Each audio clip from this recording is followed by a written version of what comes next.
Assalamualaikum teman-teman, selamat datang kembali di channel YouTube saya.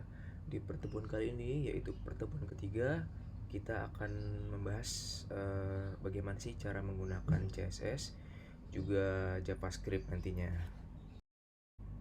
Jadi, cara pemakaian CSS gimana sih Bang? Nah, cara pemakaiannya atau cara menyisipkan CSS itu sendiri ada 3 caranya. Yang pertama itu dari external file. Jadi nanti kita embed file di luar dari file HTML kita. Yang kedua dari internal. Yang ketiga itu dari tag HTML itu sendiri, baris tag HTML itu sendiri. Contohnya gimana? Kita langsung aja praktek. Nah, yang pertama kita akan coba gimana sih cara pemakaian pada external file. Yang pertama teman-teman buka code teman-teman yang kemarin ya. Kita buat satu file di luar daripada HTML ini ya. Namanya misalkan mystyle.css. Nah, terus cara gunainnya misal body, kita misal ingin merubah tampilan warna background dari pertemuan dua ini ya. Caranya background slash color kita coba light blue. Oke, kita save. Terus di pertemuan keduanya nanti di headnya ini nih, teman-teman bisa ketik seperti ini, link rel. Nah, ini kita tulis saja style sheet, lalu ada hrefnya. Hrefnya itu namanya apa? Kita buatkan mystyle.css. Oke. Kalau dia bener dia langsung ngelink tuh. Kalau kita klik command klik atau control klik tuh dia langsung ke sini. Tandanya URL-nya bener. Terus kita coba refresh. Nah, jadi otomatis yang tadinya warna defaultnya putih, karena kita ubah di mystyle.css ini warnanya light blue, dia akan berubah jadi light blue. Nanti jenis warna-warnanya ada banyak teman-teman. Nanti teman-teman bisa cari aja di Google warna-warna dalam HTML. Oke, lanjut. Yang kedua, cara penggunaan CSS pada internal file. Jadi maksudnya pada HTML yang kita gunain nih. Sorry, ini belum ada tutupnya. Caranya gimana sih teman-teman? Sama aja, kita taruhnya di head juga. Tapi ini yang pertama kita copy dulu ya, karena untuk contoh aja. Caranya teman-teman tinggal ketik tag style, tutupnya. Lalu di dalam style nanti teman-teman bisa tulis sama aja codingnya kayak ini. Nih, kita copy aja ya. Nah, oke. Untuk bedain mungkin kita warnanya kita ubah deh. Misalkan like Cyan. Sip. Kita ubah ya. Ini tadi udah saya komen ya. Jadi yang ini udah nggak pakai lagi nih. Kita pakai yang ini. Harusnya tadi dari light blue berubah jadi light cyan. Kita coba. Nah, warnanya berubah teman-teman. Yang tadinya agak gelap menjadi agak terangan karena kita pakainya light cyan. Kita bisa ubah juga nih teman-teman. Selain light cyan ada apa aja sih? Color, misalkan light green. Tuh, berubah kan? Lalu yang terakhir tadi baris tag HTML itu sendiri. Nah, jadi CSS-nya kita langsung embed di dalam tag HTML-nya. Gimana sih caranya? Nah, yang pertama kita coba komen dulu ya, teman-teman. Kan kita dari tadi memformat si body ini nih. Dari my style juga body, terus dari atas juga dari bodinya. Nah, terus gimana sih kalau langsung di tag HTML-nya? Nih caranya nih. Tinggal spasi style, Nah, ini namanya apa? Tadi kita mau buat background kan, background color kan. Background color sama aja teman-teman.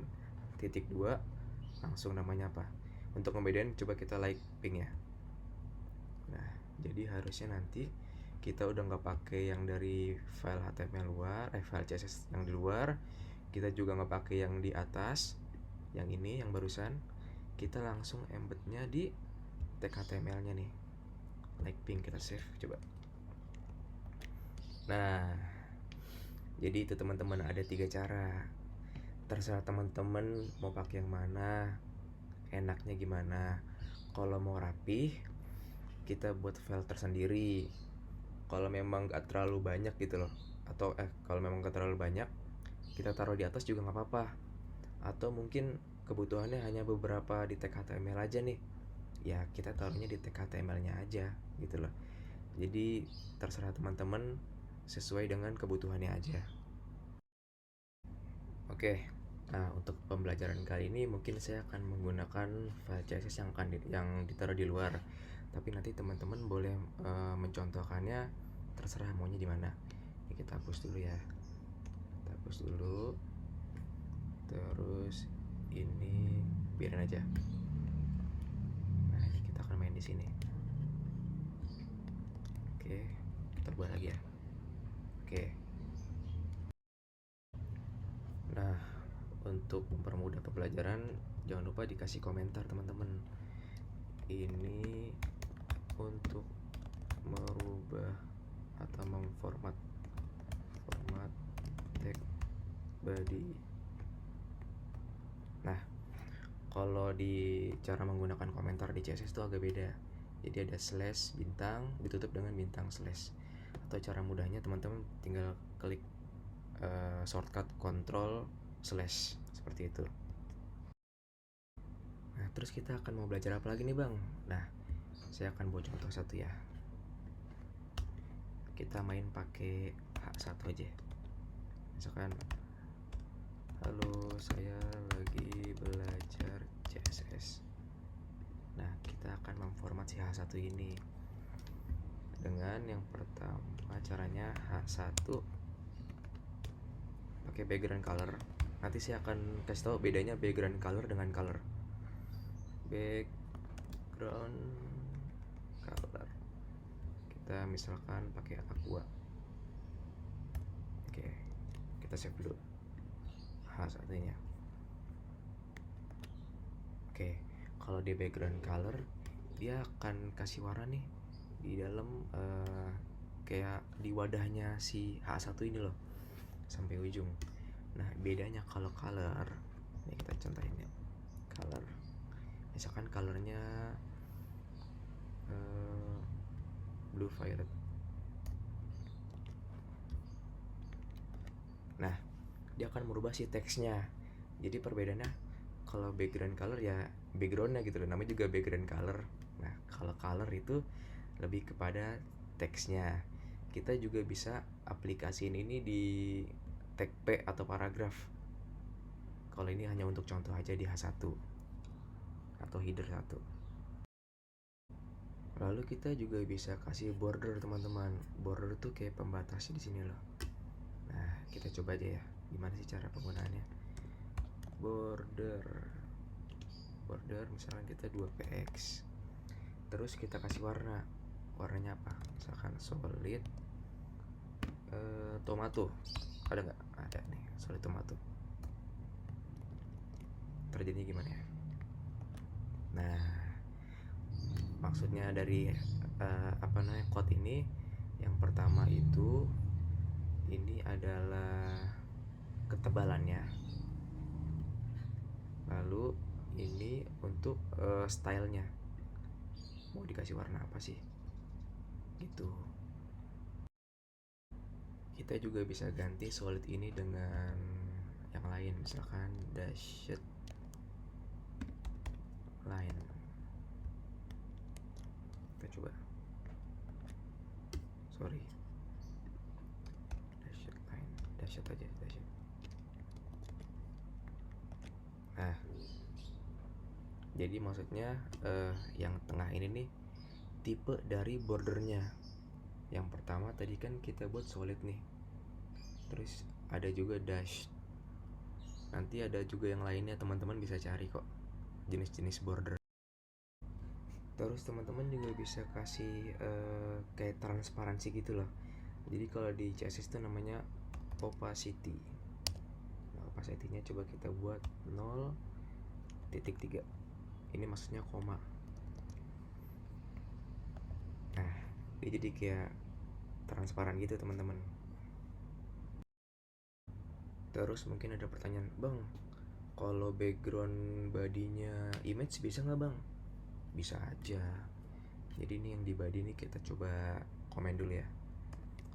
Namanya background, background, kita cari background, background strip image. Nah, ada nih. Ini setelah background image, teman-teman ketik URL. Nah, kita kan kebetulan kemarin ada nih JPEG-nya nih. Kita copy aja namanya. Kita coba masukin kutip-kutip nama filenya. Nah, dia jadi background nih. Cuman jadi banyak. Kenapa jadi banyak? Ntar saya jelasin. Jadi memang pada dasarnya kalau kita membuat background image itu dia akan repeat gitu loh, mengulang. Nah, caranya biar dia nggak nge-repeat gimana sih? Nah, kita tinggal ketik background repeat. Nah, kita ketik no repeat. Kita coba ya. Nah, dia hanya sekali. Tapi dia ini pojok, nggak menutupi semua. Kenapa? Karena resolusi gambarnya kecil teman-teman. Jadi kalau mau membuat background image ya harus disesuaikan dengan resolusi dari layar kalian, seperti itu.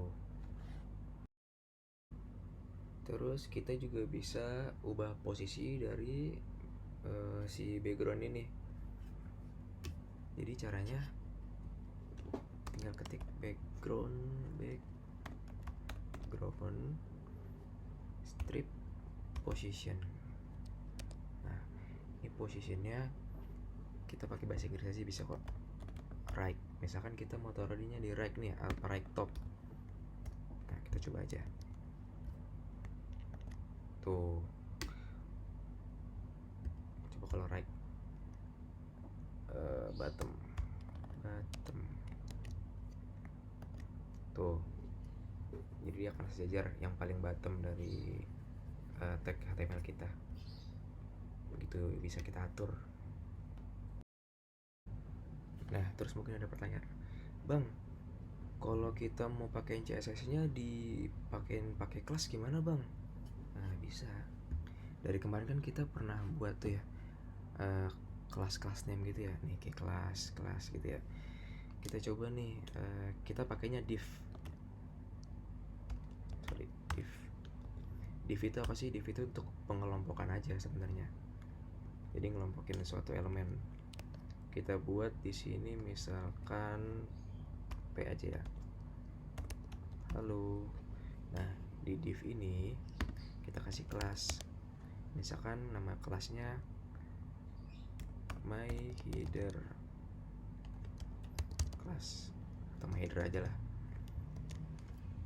Lalu my header ini kita akan buat stylenya.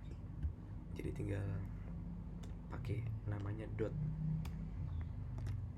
karena dia suatu kelas. Nanti di my header ini kita coba kasih yang gampang dulu aja, background color aja. Nah, seperti ini. Kita save, nama kelasnya my header, style my header juga. Kita coba lihat. Nah, dia akan ngelompokin suatu elemen dalam satu kelompok gitu loh. Kalau saya taruh di sini, misalkan pakai lagi, ini masih dalam satu kelompok kelas my header. Jadi dia masih di dalam sini nih tuh. Jadi hanya untuk pengelompokan aja, mempermudah gitu. Atau mungkin kita bisa combine dari tag HTML juga dari kelasnya untuk ngebedain gitu loh. Jadi ini kan ada tag HTML paragraf, kita coba buat nama kelasnya ya. Nama kelasnya misalkan ini P1. Lalu yang kedua, nama kelasnya ini P2. Jadi caranya tinggal gini aja. Tag HTML-nya pertama P, terus nama kelasnya tadi P1. Nah, misalkan kita buat colornya misalkan biskuit apa nih, coba kita tes. Nah, jadi yang berubah tag HTML P dengan nama kelas P1 aja gitu loh, dan P2 nya tuh nggak akan keganggu. Bedanya apa sih bang kalau nggak make nama kelasnya? Kita coba aja nih, kita cuman pakai P nya aja ya.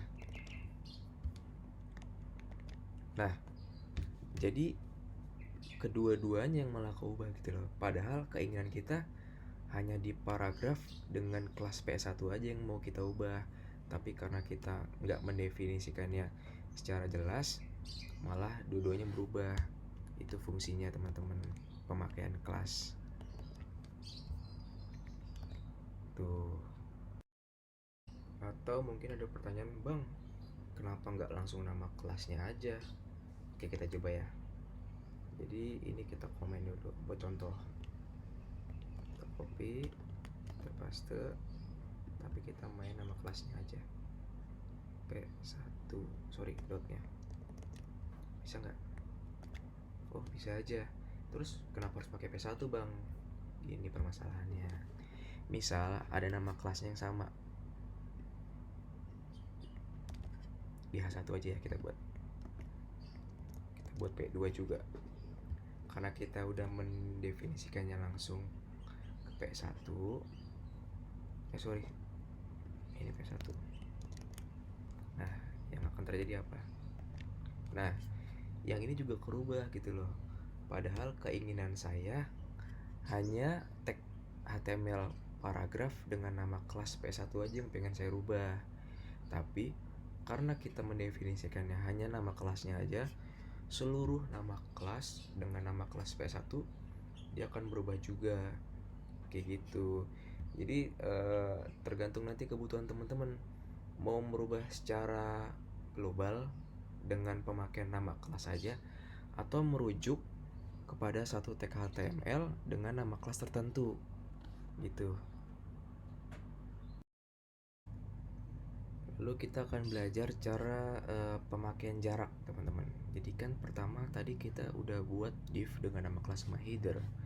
Kita buat lagi coba contoh, namanya myHeader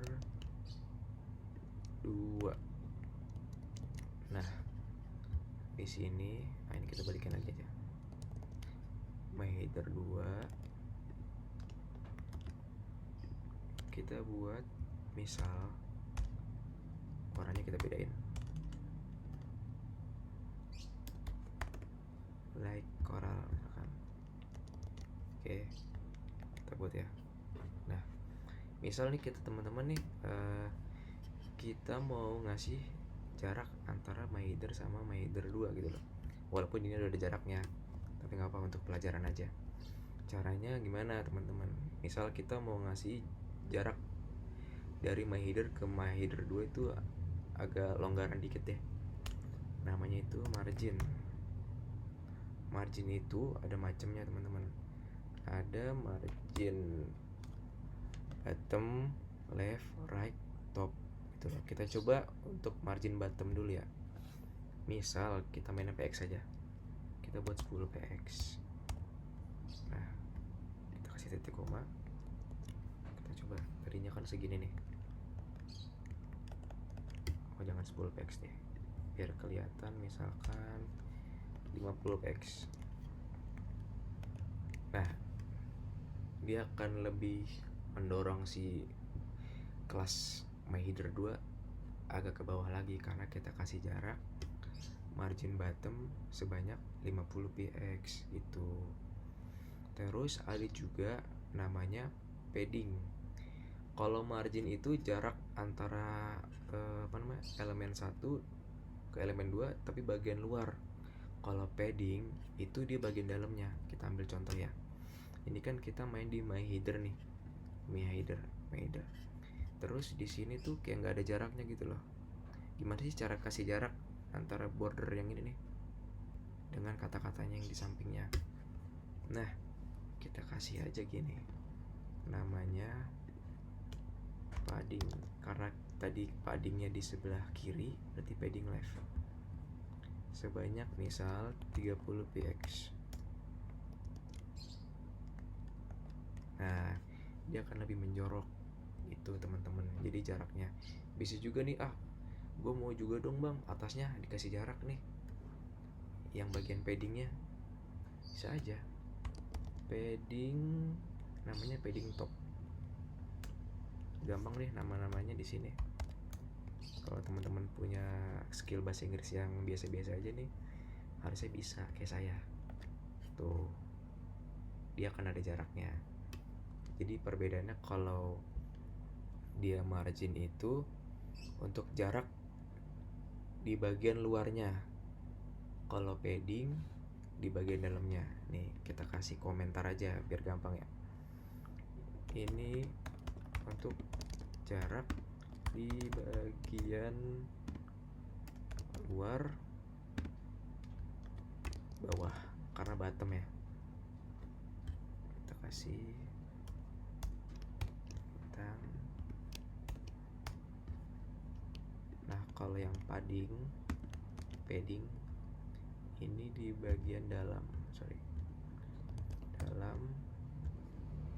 kiri karena left. Ini atas. Begitu teman-teman, gampang ya.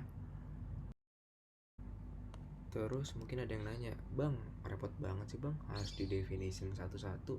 Ada gak sih bang cara yang gampang gitu, satu line baris aja gitu? Ada. Teman-teman tinggal ketik margin, terus misal 25 px, 10 px, 25 px, 10 px. Kita contoh.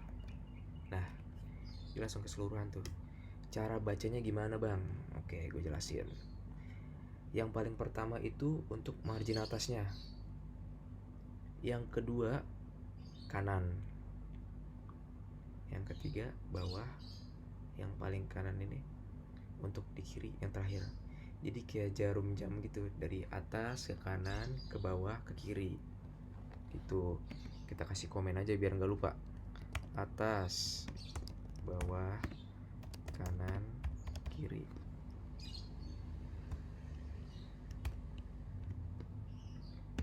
Oke, gampang ya. Atau mungkin bang pukul rata aja bang, 25 px bisa aja.